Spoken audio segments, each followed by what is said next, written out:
Hi, everybody. It's Easter, and I thought I would do a message, and it's just after Passover, and these are two of our highest holy days. So I thought I would speak to you this morning. This is the first time in my life that I'm not with my family on this holy day, and I'm sure that's true for many of you. So there's a sorrow in this day. And I thought, I'm not going to share my sorrow with you, but I thought I would talk about this holy day because it has come to mean something to me in a way that might have some meaning to you if I shared that. In my background, when I was a baby Catholic, the idea of the resurrection was for me, I wouldn't say meaningless, but it was, it is the story that, you know, Christianity was built on, really. But it was for me the story that meant the least. And it kind of made no sense to me, and it just kind of hung out there in this rising from the dead stuff. And I'll tell you that in my background, these mysteries of Christianity really were things that were stories, were doctrines, really, that I wanted to pursue. I did, and it bothered me that I wanted to pursue them so much, to be perfectly honest with you. I wished that they would leave me alone, but they didn't. And the idea of the resurrection was so peculiar. Like, why did it mean so much? And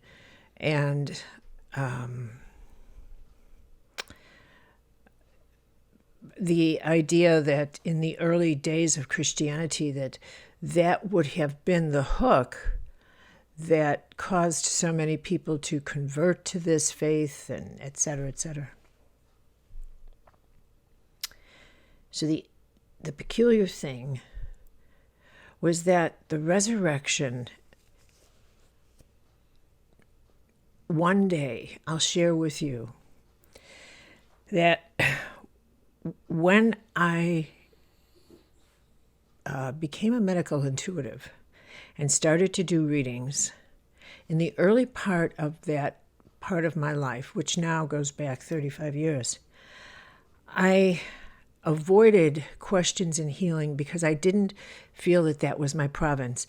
It was to find out, to try and figure out what made someone ill.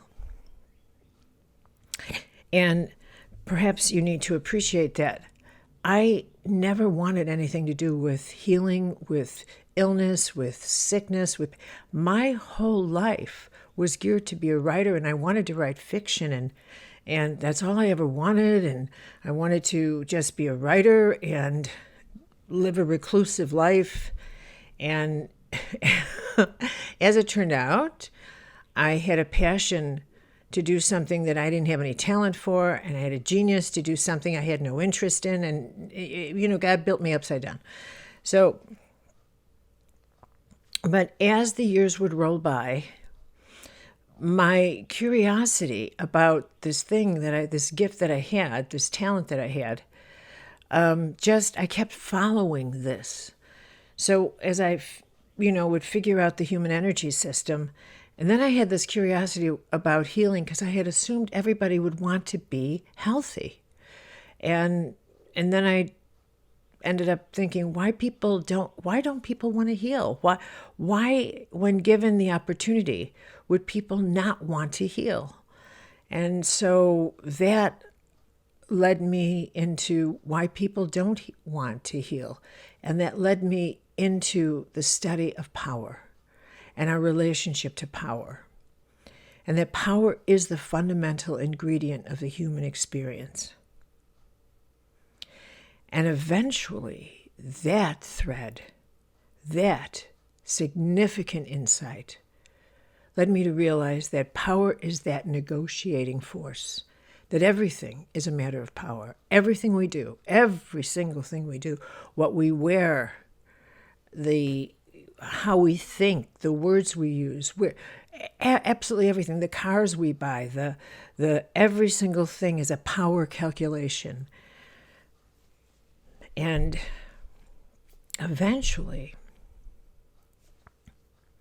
that led me to understand that power had to be a calculation in health and in consciousness. And that was what this journey of life was about. It was about power. And it was about our evolving from understanding our relationship to physical power and eventually moving up the scale to working our way through how we negotiate emotional power, psychological power, and then eventually we move into energetic power.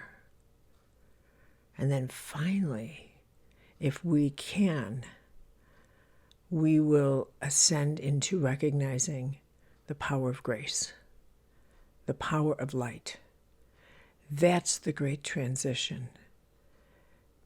And that's where we meet Jesus, Buddha, the great masters. They knew this power, the great mystics. That's the power they were talking about. Now, my best way to, one good analogy of this would be to think of power from this perspective, that it is like mist, and that would be grace, light turning into mist, descending to rain, which is like the emotional, psychological level, and eventually, and this is where we get into our relationship to inner choice, storms, calm, and then we make those choices and they manifest in our physical world, and that's where it becomes ice, solid. And eventually that melts and it goes back into mist. And this is the Mobius, this is the cycle. But when it's light, that's where it inspires us, and that's where the mystical laws are. And these are the laws that Buddha and Jesus always spoke about. In the series that I'm teaching now, we'll eventually get there. We'll work our way there, because that is what I think this time is about.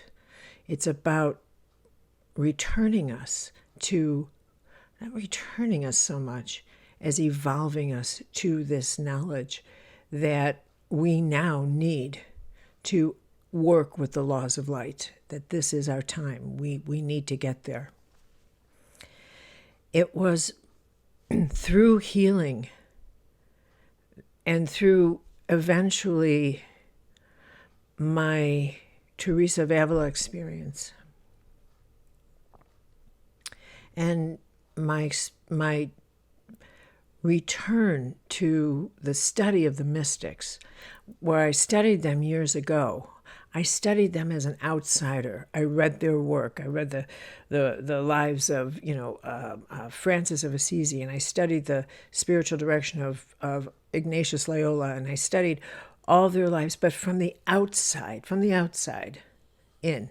But it's not unlike trying to get to know a person, where you look at them from the outside and you watch their behavior, and you think that you know them because you see their habits, you see how they cut their lawn, and you see how they paint their house, and you think you know them. But then you get invited into their home and you have meals with them and you get to know them, and they reveal themselves to you, and you find out how they think and how they feel, and you realize your observations were so off the mark. You had no idea who they were. And in that same way, when I was invited in to the interior of mysticism. I understood something that as an observer, I was incapable of understanding. It was when that mystical experience first exploded into me. And it wasn't like, it wasn't a vision or anything like that. I'll tell you how it happened. I was in my kitchen, and it was in my late 40s. And it was a gorgeous Friday afternoon. It was a perfect autumn afternoon. And I was feeling absolutely lovely. I was feeling so good. And this is how heaven just screws things up. It was just this gorgeous, perfect day. And I was feeling just so healthy and wonderful, and everything was just wonderful. And then I had this thought out of the clear blue, an unwelcomed thought. And I thought, I don't have a prayer life. I don't have a prayer life. Where did that come from? It was totally unwelcomed. And then I thought, but that thought, it wasn't an ordinary thought, because it hit me in my gut in this horrible way, like, ugh. And I'm not stupid. I know an arrow when it hits me, an arrow, one of those, ooh. So I recognized the shot to the gut right away. And then I thought, well, but I teach spirituality, and I read it, and I've got so many books in my head, and blah, blah, blah, blah, blah, blah, blah. And I immediately retreated into my intellect and thought, I took safety in my brain, as we usually do. Look how much I know. Blah, blah, blah. But I knew I'd been shot in the gut. I knew it. And I thought, this is not over. This is not over. I had been sent a messenger. I knew it. And in that moment, I knew the way I know. My life was going to change. I felt it. I knew it. I didn't know when. I didn't know how. But I knew it. I knew everything about my life was about to go, because I know exactly what a heavenly arrow feels like. It wasn't the first time I'd gotten shot, but I knew. And sure enough, as it unfolded, I just thought, and you try and brush it off, you think, it didn't happen. Yes, it did. Yes, it did. And I thought, I just have to wait before the bottom falls out, because it's gonna. I don't know where, I don't know when, but I know. That was the warning shot across the bow. And sure enough, it happened. And you never know how, but it was. And this isn't the day to go into the Teresa experience of my life. But eventually, I had a most profound Teresa of Avila experience. And that brought me to the interior of the mystical life, where I've dwelled ever since.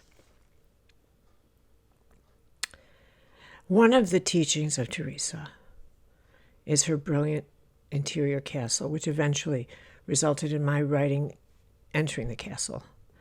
And in it, she describes the 7 mansions of the soul. She says the soul is like a diamond, a crystal. It has 7 mansions. And, her description. But here's the point I want to make. She says when you move through these mansions as a journey of self-knowledge, and the third is, you are struggling with, she doesn't use the word ego because that language wasn't available, but you're struggling with your relationship with the self, essentially, and wanting things your power to be effective in the world, in your world, that I must have my power to control this and to be able to influence my world the way I want it to be influenced. And eventually, you're going to be defeated. Something's going to defeat you because you don't have that kind of power. It's not. At least you don't. And when you finally realize there's a greater realm of power that you have to cooperate with, you don't have to, but you should. It's a wise move. That's what surrender's about. That's what surrender's about. Surrender is not giving up. Surrender is getting that I am much better off realizing that that this gift of life is so powerful, I would rather have an allyship with heaven. And that the greater power is the power of love. That was the teaching of Jesus. That was the teaching of Buddha, not in that language, but his language of balance and working with the whole of life, of recognizing that losing your power to trying to control what you cannot control is one of the most foolish decisions you could ever make. Recognize what an illusion that is. So the higher mansions, and this is the rich point, are the mansions that require an invitation. She says, you have to wait for God to invite you, because that's how incredible that altitude is. This is the altitude of grace.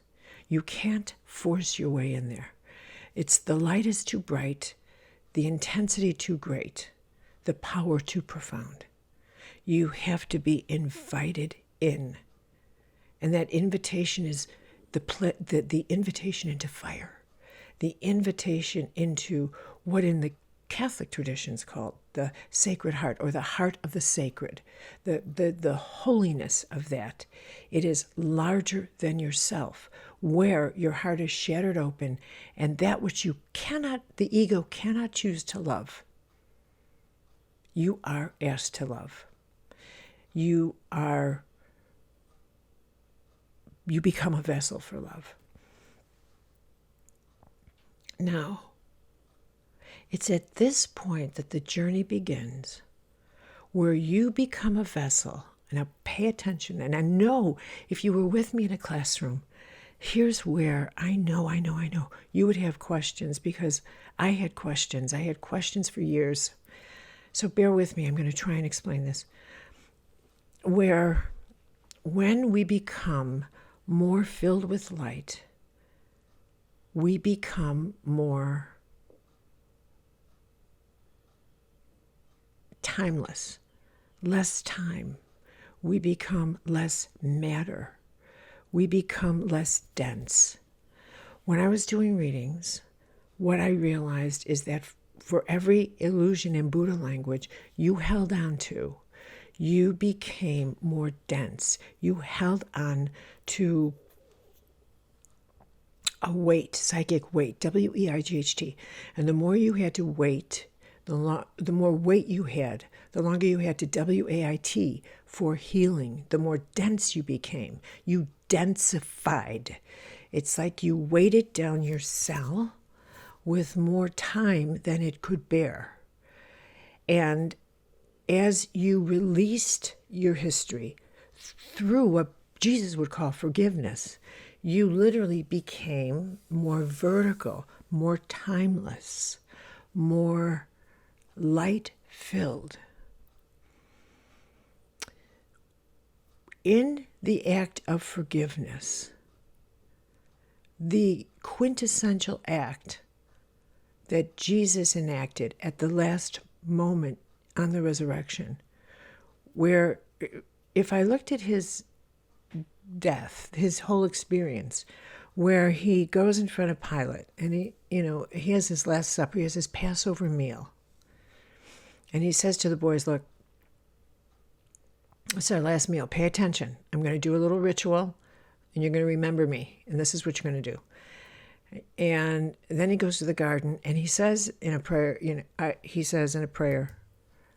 I would so rather not do this, but I got other things I'd like to do this weekend.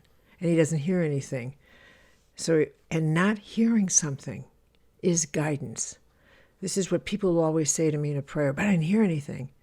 You have to understand that not hearing something is guidance. It is guidance. It is guidance. And when he goes on to the crucifixion, well, he goes in front of Pontius Pilate. He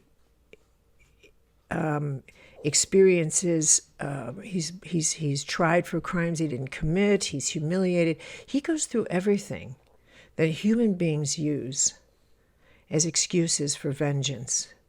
And he models a different response. He's abandoned by his friends. Everything that would would crush us, render us powerless. And then as he is on the cross, his last act, his very last act, is the most irrational one. Forgive them, they don't know what they're doing. This had to happen. This is a setup. And then he leaves. He leaves. He says, I'm surrendering. I'm out of this nightclub. I'm out of here. It's his greatest act. He becomes fully empowered. He dominates the matter world. When I got the role forgiveness played in our lives, that it wasn't about saying what you did didn't matter. It's about totally collecting your power. It's a mystical act. When I got that, I thought nothing made more sense to me than his completing his entire journey by saying, see what I did? I completely dominated matter. Of course he resurrected. Nothing made more sense to me. Nothing. I give you that because I think that is the journey we're on. Not so that all of us rise from the dead. No. Rather that we have the power to resurrect from any crisis, from anything facing us, that we can resurrect from anything that is taking our power. Anything. That we've put together the Buddha Jesus message, that we can call our spirit back, that we can rise above whatever is happening in the matter world, that we can look at this as not that it's not happening, but that the illusion is it is not defeatable. That is my message to you. Reach the realm of grace. Reach the realm of grace. That is the power in you on this holy Easter day. Thank you, everybody.